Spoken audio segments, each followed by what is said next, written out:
Hello everybody, welcome to my YouTube channel. I am the Calculus Wizard, and today we're going to go over understanding the unit circle without having to memorize it. Some of your teachers will give you a chart of the unit circle, and I'm going to teach you guys how to understand it and to where you don't have to memorize it for a test. So if you know stuff about the unit circle and have taken a math course before, you should already know that the ratio of the lengths of sine is opposite over hypotenuse, cosine is adjacent over hypotenuse, and tangent is opposite over adjacent.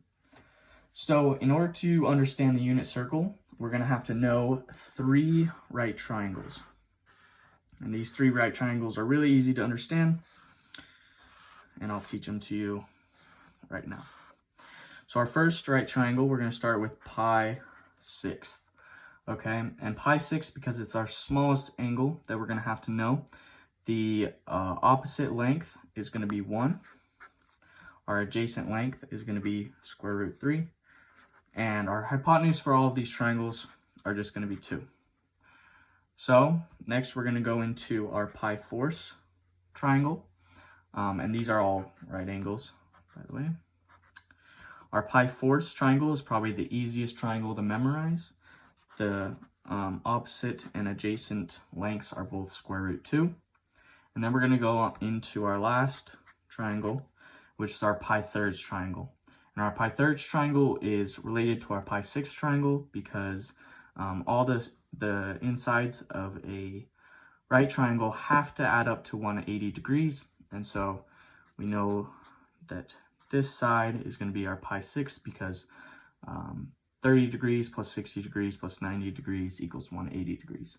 So if we see from our pi sixth angle, the opposite length is 1, and that's going to be the adjacent of our pi thirds angle. And then the opposite of our pi thirds angle is going to be square root 3. So these are the three triangles that you kind of have to memorize or understand if you're going to have to understand the unit circle without memorizing it. So we're going to go through some examples here.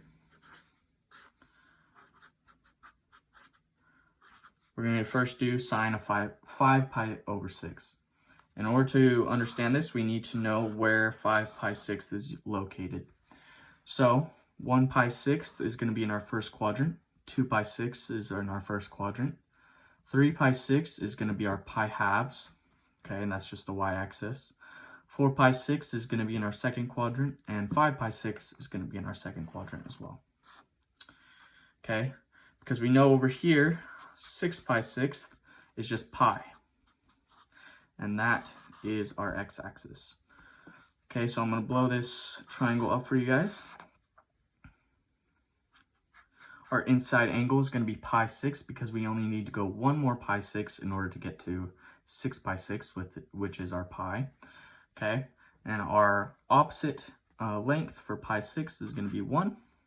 Our hypotenuse is always 2. And for this is a little bit tricky because it's in quadrant 2. Our x-axis is going to be negative. So it's going to be negative square root 3. So our sine of 5 pi 6 is going to be our opposite over hypotenuse, which is our opposite over hypotenuse. That's going to equal 1/2. Okay, and we can do our cosine of 5 pi 6, which is going to equal our adjacent over hypotenuse, negative square root 3 over 2. And then our tangent of 5 pi 6, which is going to equal our opposite over adjacent, which is going to be negative 1 over square root 3. Okay, so now we're going to go on to one last example. We're going to do a cosine. Try to find cosine of 5 pi over 4. And in order to find that, we're going to have to find what quadrant it's in. So 1 pi fourth is in the first quadrant.